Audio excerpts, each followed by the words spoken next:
Hola, muy buenos días, estudiantes de quinto. El día de hoy vamos a trabajar con lo mismo que seguimos trabajando desde la segunda unidad, es decir, con la comprensión de los conceptos de figurativo, no figurativo, pero esta vez lo vamos a llevar hacia la parte un poquito más precolombina, de los conocimientos precolombinos. Vamos a relacionar nuestro trabajo con estas culturas precolombinas que habitaban en Mesoamérica, y a su vez vamos a tratar de ir viendo cómo o los precolombinos, los y las precolombinos, realizaban sus creaciones en base a la comprensión de esta condición de lo figurativo o no figurativo, ¿ya? En primer lugar, considero necesario que deben entender que el objetivo de aprendizaje de esta sesión es crear una escultura que represente un animal o una persona de manera figurativa. Ya yo les dije la semana pasada que ustedes podían realizar y que debían realizar un dibujo que represente de cierta forma esta condición de lo figurativo.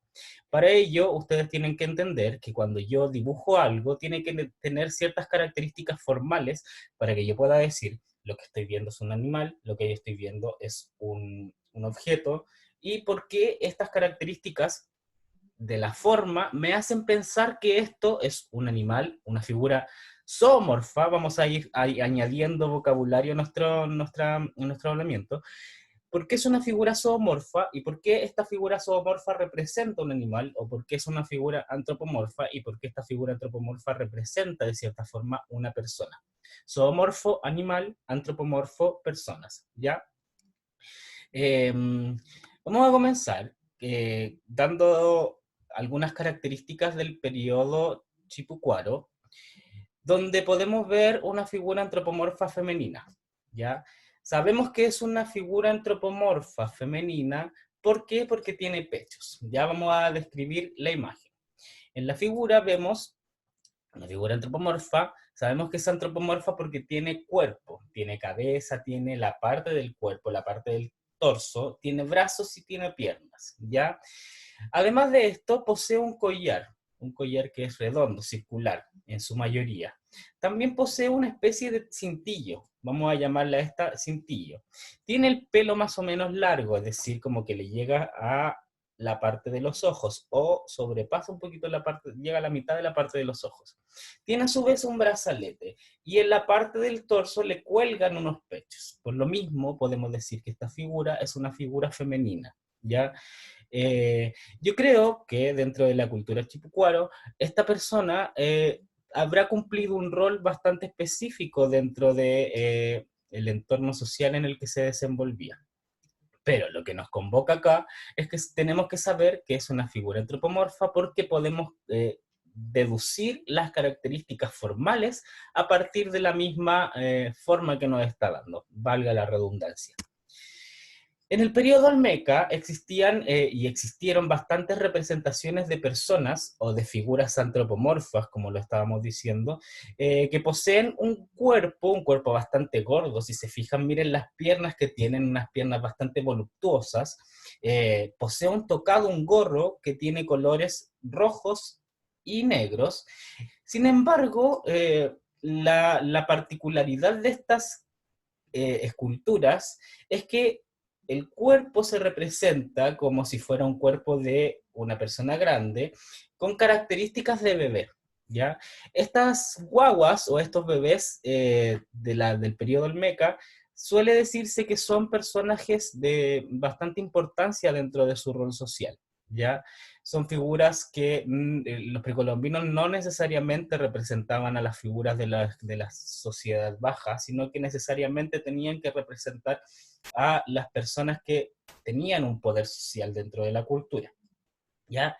Si nos vamos a las mismas características que estábamos analizando hace un momento, podemos ver que la persona, que es una persona, y sabemos que es una persona porque es una figura antropomorfa que tiene cabeza, tiene cuerpo, tiene brazos, tiene piernas. Está en una posición casi de un bebé, casi como si no se pudiera el cuerpo y no pudiese levantarse para poder caminar, ¿cierto?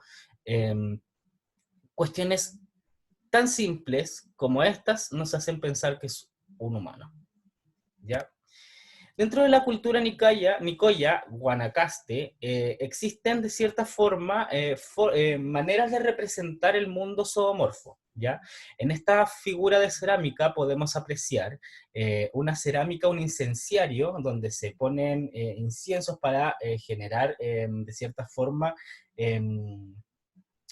ritos, ritos que son bastante esenciales para las culturas precolombinas, sobre todo en Mesoamérica, donde se le veneraba al dios de la lluvia, y el jaguar era uno de los principales, como les dije la semana pasada, uno de los animales más importantes dentro de esta cultura, porque era aquel que se comunicaba con el dios de la lluvia y propiciaba de cierta forma que lloviera, y también con la lluvia traía las consecuencias de que los cultivos podían ser más eficaces y más abundantes. Es decir, el dios, el felino, sabemos que es un felino por las particularidades que obtiene, que tiene esta forma del incenciario.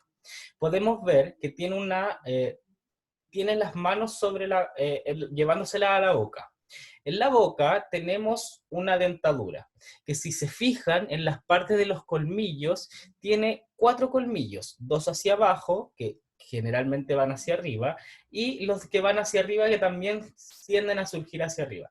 Sabemos que es un felino porque posee estos colmillos, y porque además posee esta boca que es bastante bulbosa junto a su nariz bulbosa. Ya sabemos que también puede ser una especie de figura antropomorfa antropomorfa y zoomorfa, sin embargo podría, y me atrevería a decir que es una figura zoomorfa más que antropomorfa, porque tiene características secundarias que nos hacen pensar de inmediato que es un animal, y es un felino, ¿ya? Este incenciario era, como les dije, era bastante importante porque se realizaba y se utilizaba en los ritos. Generalmente eran los ritos que tenían que ver con la comunicación con este dios de la lluvia para atraer y propiciar estas características que nos hacen pensar en una abundancia con respecto a los cultivos. Bien. Esta pieza es bastante importante y es de una de mis culturas favoritas de la cultura precolombina, valga la redundancia. Es una cerámica del periodo Tiwanaku, donde podemos ver una figura antropomorfa que tiene características secundarias que nos hacen pensar de inmediato que es una llama. Porque nos hace pensar que es una llama porque vemos una figura con un cuello alargado, con la parte del hocico de cierta forma más alargado también, y las patas generalmente se encuentran en posición de descanso. La pieza puede ser interpretada como la imagen de una llama, porque es el único camélido que soporta la talega y su carga. Ya podemos considerar que para la cultura precolombina de Tiwanaku, la llama era bastante importante porque esta era una de las principales maneras de transportar la carga en vez de echársela al hombro, como dice ahí. La vicuña estaba echada con su carguita de plata, encinchada con una culebra. Vino un ave para bajar la carga y echarla sobre su hombro. El relato alude a la vicuña y al ave como animales que trasladan riquezas de los cerros tutelares masculinos, Malcú, y a las deidades femeninas Malcú, Taya. En la cultura precolombina existe mucho esto de creer en las dualidades. De hecho, yo les voy a dejar un link que vamos a ir comentando un poquito en este video también para que puedan ir viendo por qué se creían estas dualidades, por qué es tan importante creer en estas dualidades del hombre, la mujer, el día, la noche, la lluvia y el sol, etcétera, ¿ya? Pero podemos considerar esta especie de representación zoomorfa como una de las claves más importantes para comprender estas culturas precolombinas. Ya vimos el jaguar, ahora estamos viendo la llama, que también era un elemento súper importante para ella porque les permitía la carga de las cosas y el traslado de las riquezas de un lugar a otro, ¿ya? Dentro del... Disculpen. Dentro del periodo Wari, podemos ver una botella, puente silbato, ave. Es un ave. Podemos ver y podemos percibir que es un ave por las mismas características formales que venimos comentando hace rato. Tenemos que tiene una cabeza, que sobre esa cabeza tiene un ojo, o lo que podría ser una forma circular que podríamos relacionar de inmediatamente con un ojo. En la parte frontal de ella se encuentra una especie de pico, o podríamos denominarlo como una forma triangular que de cierta forma se parece a la figura de un pico. Considerando todas estas características formales, podríamos decir que es una figura de un ave. Al igual que esta, que tiende más como a parecerse a un loro. Sin embargo, por las características formales del color, el color negro, el color blanco, el color rojo, que eran particularidades que siempre utilizaban estas culturas precolombinas, ¿ya? Para poder pintarlos. Vamos a ver cómo sonaban estas figurillas a partir del video, la muestra de un video que les voy a mostrar inmediatamente. Bueno.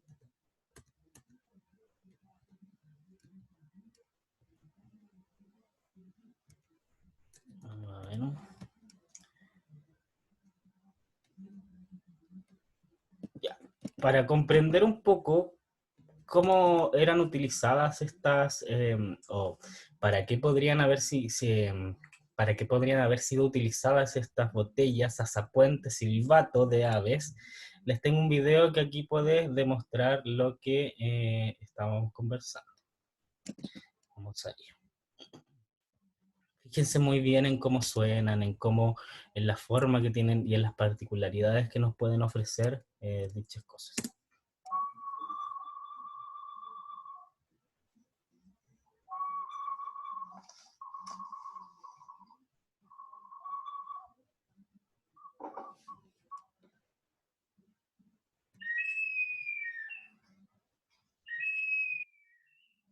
A todos tienen sonidos de animales, ¿no? Sí, todos tienen.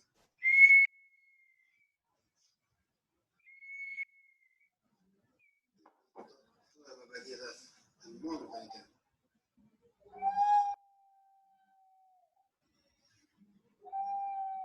¿Y cómo es que funcionan? En función de estas botellas es así.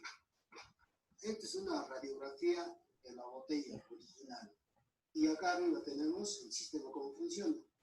Ponemos agua, dependiendo, agua ponemos, entonces empuja al aire. Ya, entonces va de uno al otro. Así es, diferente, dependiendo de la cantidad del agua. Ya veo. Así funciona. Entonces, A ver cómo funciona este perrito. Acá tengo el perro peruano. Es el perro peruano. ¿Se fijan cómo, de cierta forma, siempre estamos llamando a la naturaleza, a las cuestiones zoomorfas para poder ir generando estas representaciones? Y por lo mismo yo les pedí que pensaran en alguna forma que tenga que ver con estas dos cuestiones, ¿ya? En el periodo Wari también existía, no es una botella esta, sino más bien es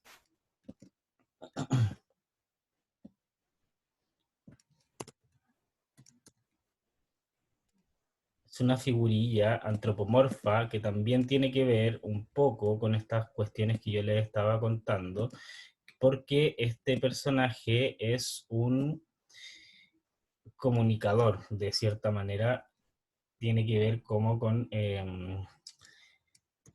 si se fijan, en sus manos, este personaje tiene y posee dos jaguares. Vamos a mirarlo. En las partes de abajo posee dos jaguares y podemos ver las mismas características que pudimos ver en el incenciario. O sea, sí, en el incenciario. Que es los colmillos, la nariz bulbosa y la dualidad que se permite ver en los ojos de este animal. ¿Ya? Este personaje era muy importante para la cultura precolombina, puesto a que gracias a él se realizaban muchos ritos, y posee al jaguar porque de cierta manera en sus manos este este sacrificador, está llevando contacto con un dios que ya es bastante importante para la cultura precolombina, como lo es el jaguar, el comunicador con el dios de la lluvia, ¿cierto? Para finalizar, me interesaría mucho que ustedes pudieran ver el video que les voy a dejar acá abajo, que tiene que ver mucho con la cultura diaguita y que de cierta forma nos enseña a comprender cómo se realizan las esculturas o los jarrones eran muy importantes para la cultura. Y cómo estos jarrones también tienen que ver con la creación del mundo, con intereses personales, o sea, intereses propios de una sociedad o una cultura, y que me interesaba mucho saber las características, o que ustedes supieran las características formales que tienen estas esculturas, ¿ya? Para el encargo de esta semana, me interesaría mucho que ustedes pudieran realizar el dibujo en escultura. Para ello, no les voy a pedir que realicen la escultura con greda. Si quieren hacerlo con greda, yo les pido por favor que revisen el video de los diaguitas para que puedan entender que la greda se trabaja a partir de lulitos, es decir, yo tomo un pedacito de greda, le tengo que sacar el exceso de agua. Para sacar el exceso de agua generalmente la paso de una mano a otra hasta que no me quede tan aguada la mano, ya hasta que no se me vaya pegando. Y la greda generalmente viene muy aguada, y cuando no es tan aguada, generalmente yo le tengo que ir haciendo así para poder sacarle el exceso de agua, y cuando ya no me queda pegada en las manos es cuando ya está lista, ¿ya? Vamos a comprender un poco cómo se generan las esculturas a partir de lo que ustedes puedan encontrar en su casa. Yo les recomiendo utilizar el papel. Ya con el papel ustedes pueden realizar formas y figuritas que ustedes quieran. Luego, cuando ustedes tengan esto, con scotch, van a ir pegando las formas para ir generando la figurilla, ¿ya? Lo que yo les pido es que representen ustedes lo que dibujaron a partir del papel o a partir de la misma greda, ya para que podamos ir avanzando en las cuestiones que tienen que ver con el trabajo de artes visuales. Ya, les pido por favor que no se compliquen la vida si no tienen greda. Por favor, utilicen los papeles. El papel y masking tape o scotch, y luego lo vamos a forrar con papel confort o papel de diario con un poco de cola fría, ya para que se nos quede más sellado, y para que esta bolita, por ejemplo, no esté tan desarmada. Ya vamos a ir generando de cierta forma las figurillas que nosotros comprendemos como lo formal de lo figurativo, ¿ya? Les pido una esculturilla al menos de este porte. No es algo tan grande, ¿ya? Si ustedes dibujaron un animal, por favor traten de representar ese animal en esta esculturilla. Y me mandan una foto a mi correo electrónico para yo poder ir dándole retroalimentaciones de cómo poder seguir para que la esculturilla le quede en las mejores condiciones posibles, ¿ya? Eso, muchas gracias por ver este video, espero que ustedes también se encuentren bien junto con toda su familia, y cualquier duda me pueden escribir si desean que podamos juntarnos un día a partir de Zoom para tener una reunión sobre las cosas que no entienden. Yo estoy totalmente dispuesto. Y eso, les mando un abrazo muy grande, cuídense mucho.